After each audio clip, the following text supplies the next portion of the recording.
I just had my dad's funeral, and now my stepmom thinks she can take over my life. She seems to believe that, with my dad gone, she can move into his mansion, change everything, redecorate, and do whatever she wants. But here's the thing, I've got news for her. I just spoke to my dad's lawyer about his will, and guess what? I think my stepmom is plotting to make me and my siblings homeless. And honestly, I'm not sure what to do about it. I'm the oldest of 3 kids. My little brother is 15, and my sister is only 12. 6 years ago, we lost our mom to cancer. It was a really hard time for all of us. After she passed, I had to step up and take care of my siblings because my dad was so broken.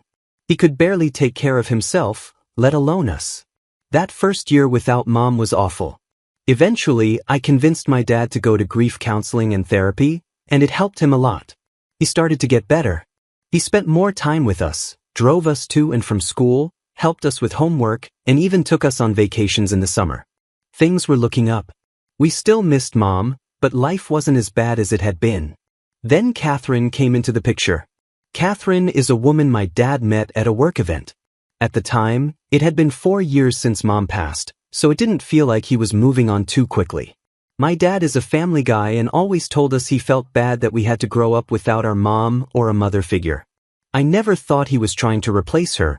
My dad's not like that. But Catherine seemed to think she was stepping into mom's role. When we first met her, she was super nice. She brought us little gifts and candy, probably to win us over.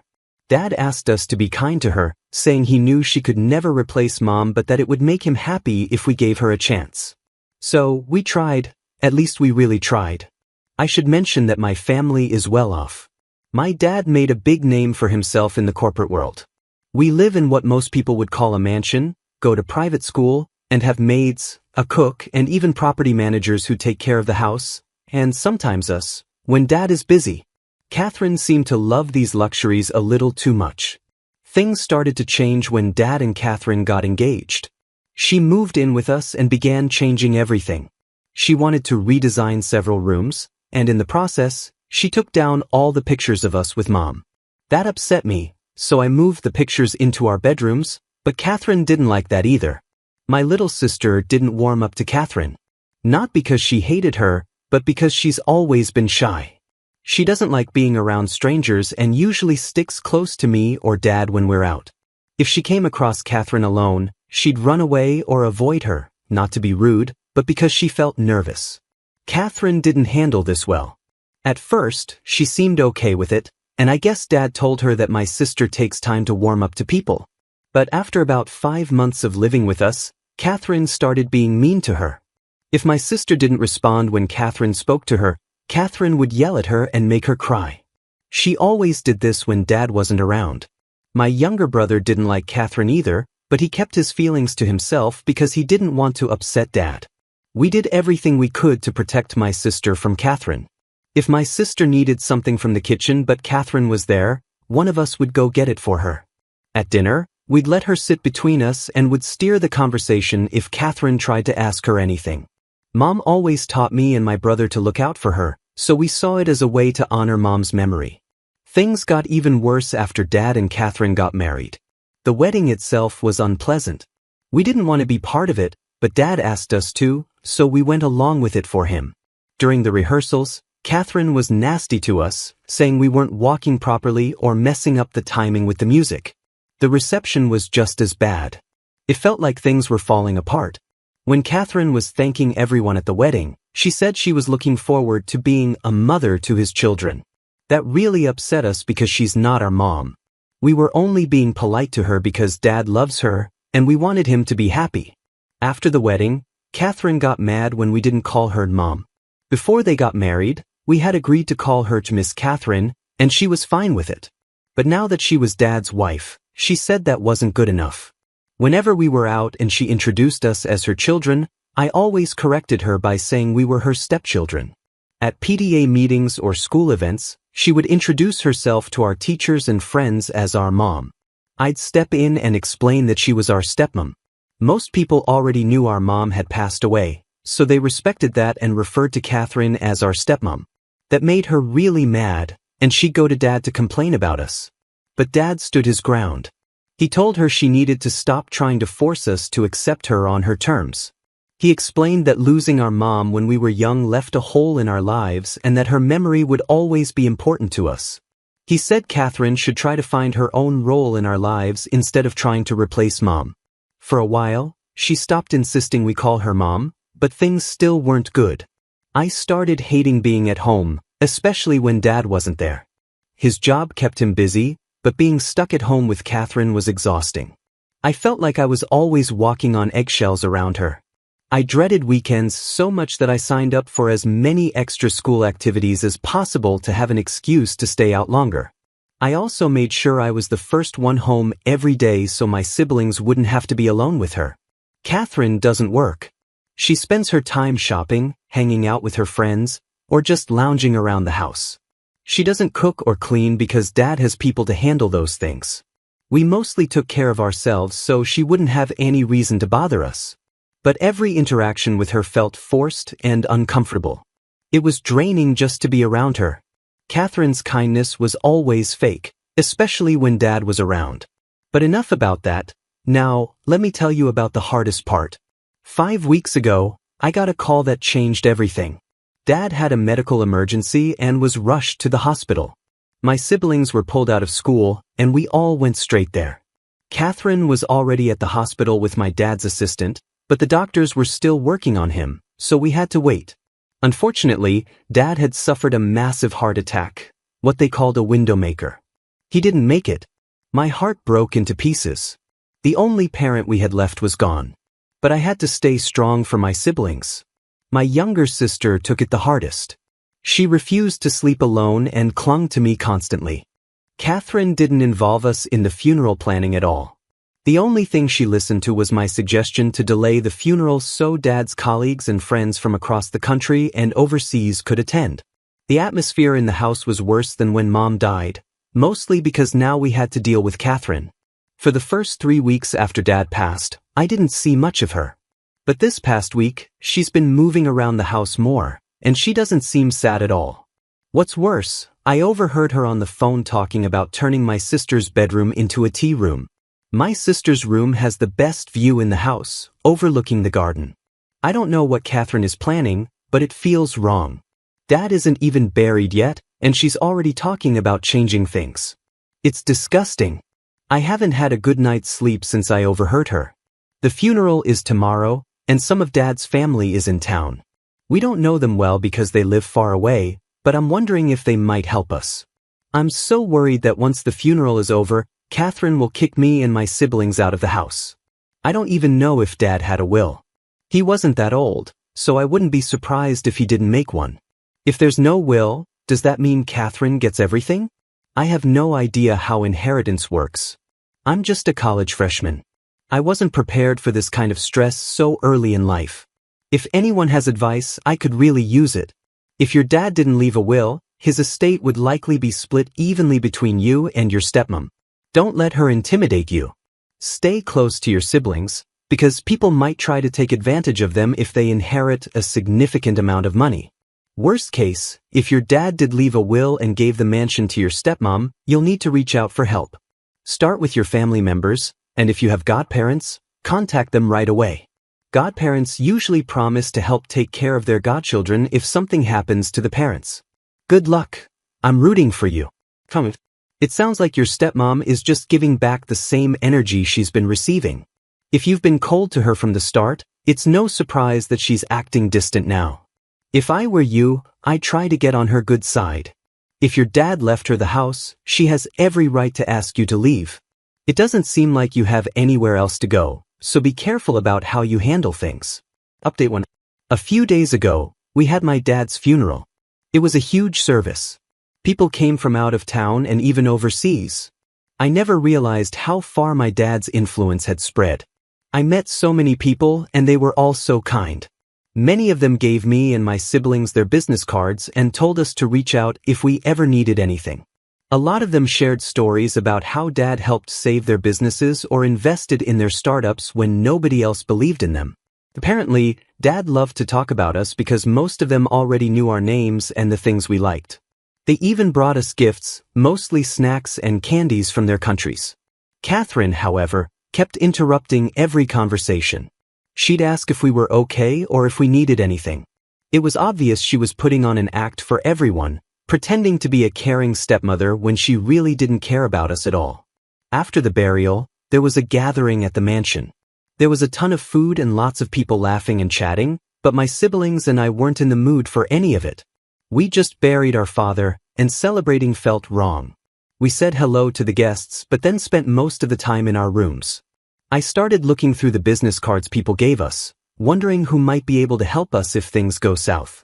I was still really worried about the idea of having to leave the mansion, even though I had the business cards from my dad's friends. Then, hours after most of the guests had left, Catherine came to get us from our rooms and said we needed to have a family meeting. We went to the den, and she told us that she understood we were grieving since we had just buried our dad. But then she dropped a bombshell. She was giving us 5 months to move out of the mansion. I was shocked and asked if she was serious. My younger siblings are just kids, and I've only just started college. She really expected us to leave our childhood home and find a new place to live in 5 months?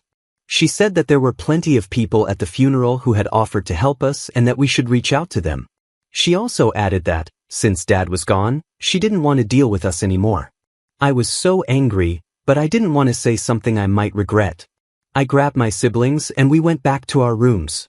On the way, we ran into a guest who hadn't left yet. He apologized for surprising us and handed me his business card. He said he was my dad's lawyer and wanted to talk about matters related to Dad's estate. He told me to take some time to grieve and to call him when I was ready. I don't know if he talked to Catherine too, but I've been holding on to his card ever since. I can't help but worry that he might be working with Catherine, and if that's the case, he wouldn't be much help. I feel so lost right now.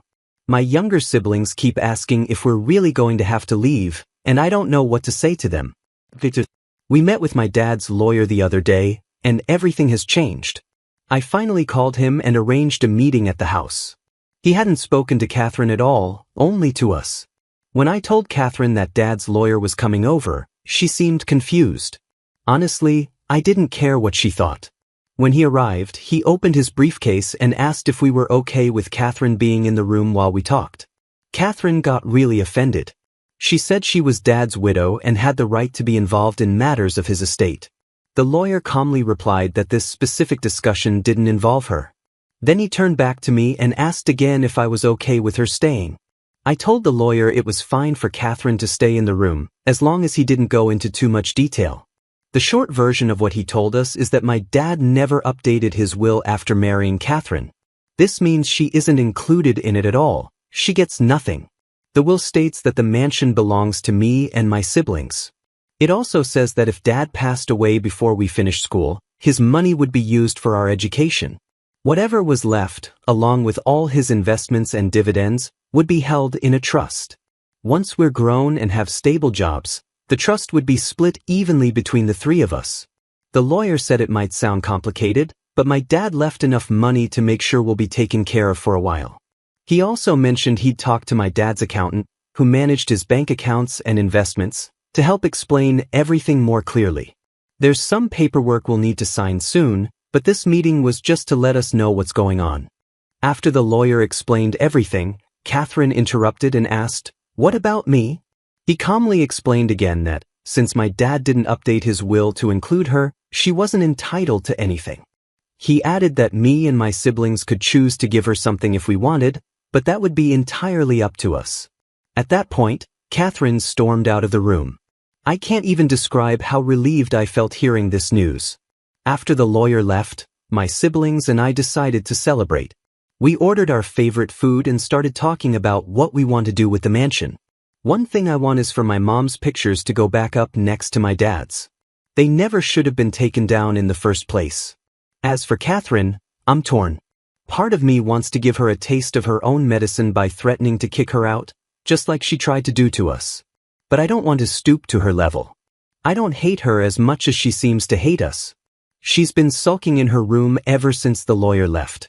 I don't even know how to handle things if she starts yelling or causing trouble. If that happens, I might actually lose my temper. Update 3. Hey, everyone. It's been about 3 months since my last update. Things have been pretty weird, and I've been busy trying to figure everything out while taking care of my siblings. But now, I'm seriously considering kicking Catherine out of the house. At first, I didn't care much about Catherine staying because I thought she'd leave on her own eventually. But she's made me so angry. About 3 to 4 weeks after the lawyer came to meet us, she served us with court papers. She was trying to get an injunction to stop us from kicking her out of the house. This after she threatened to kick us out. I couldn't believe how bold she was. Not only that, but she was also trying to claim part of our inheritance since Dad didn't leave her anything. Right after she handed me the papers, I called my dad's lawyer and told him what was going on. He told me to bring the papers to his office right away. I didn't waste any time. I was at his building even before he got to work because I wanted this dealt with quickly. When he read through the papers, he told me not to worry. He said no reasonable judge would overturn a clear will just to make a spouse happy. I asked him what I should do next, and he told me to go home and wait for updates. Even though he reassured me, I felt uneasy at home. Sometimes I'd overhear Catherine talking about how she was going to own the mansion once she got rid of us. It gave me chills. Sure enough, about a month later, the lawyer told me the case had been thrown out. The judge ruled that my dad's will was clear and valid, and the court couldn't overturn his final wishes. The lawyer explained that wills sometimes exclude spouses or even children, so what Catherine was asking for wasn't just unreasonable, it was ridiculous. She wanted the mansion, half the money, and half the investments. On top of that, she claimed in the documents that she helped raise his 3 children. She was only married to him for 3 years, a tiny fraction of our lives. Our real mom raised us for much longer, even though she's been gone for 8 years. While I'm relieved this is over, I've realized it's a bad idea to let Catherine stay in the house after everything she's done. At first, I felt a little sorry for her, but now I know she'll just keep causing trouble for me and my siblings. I went back to my dad's lawyer to ask what we could do. He told me I could go to court and request an eviction notice since we own the house outright. However, he also suggested I ask Catherine to leave politely first. That way, if she refuses, it'll look better to the judge. If I'm being honest, I didn't even want to talk to Catherine, but I decided to give it a try. Wish me luck. Well, it's finally over, and I'm happy to share that Catherine is gone. After everything she's done, I don't feel sorry for her anymore. Here's what happened. Remember how my dad's lawyer suggested I ask her nicely to leave? I did exactly that. I approached her calmly and asked if we could talk. When we sat down, I told her I understood that my dad loved her very much and that she must be sad he's gone. But I also told her I didn't appreciate how she treated me and my siblings, especially right after his funeral. I reminded her that we had just buried Dad, and she gave us 5 months to leave the only home we'd ever known. Then, she tried to take the house from us, even though Dad clearly wanted us to have it. I told her it felt like she was willing to do anything to get what she wanted, and that her presence in the mansion made it feel unsafe for me and my siblings. Finally, I gave her 110 days to move out. She completely flipped out. She yelled that if Dad were alive, he'd never treat her this way and that if we were uncomfortable, we should leave.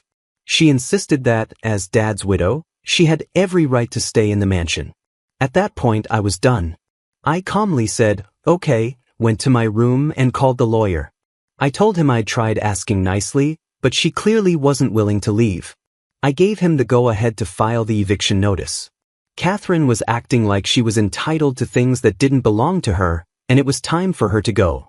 Sure enough, about a month later, she was served with the eviction notice. She tried to fight it, but the court ruled in our favor. The house was legally and irrevocably ours, and we were well within our rights to ask her to leave. We didn't owe her anything. On the day she was supposed to move out, I made sure I had backup, just in case she tried anything sneaky. But in the end, she packed her things and left. The sigh of relief I let out when she was finally gone, I can't even describe it. Since then, things have been so much better. My younger sister seems happier and has started exploring the house more.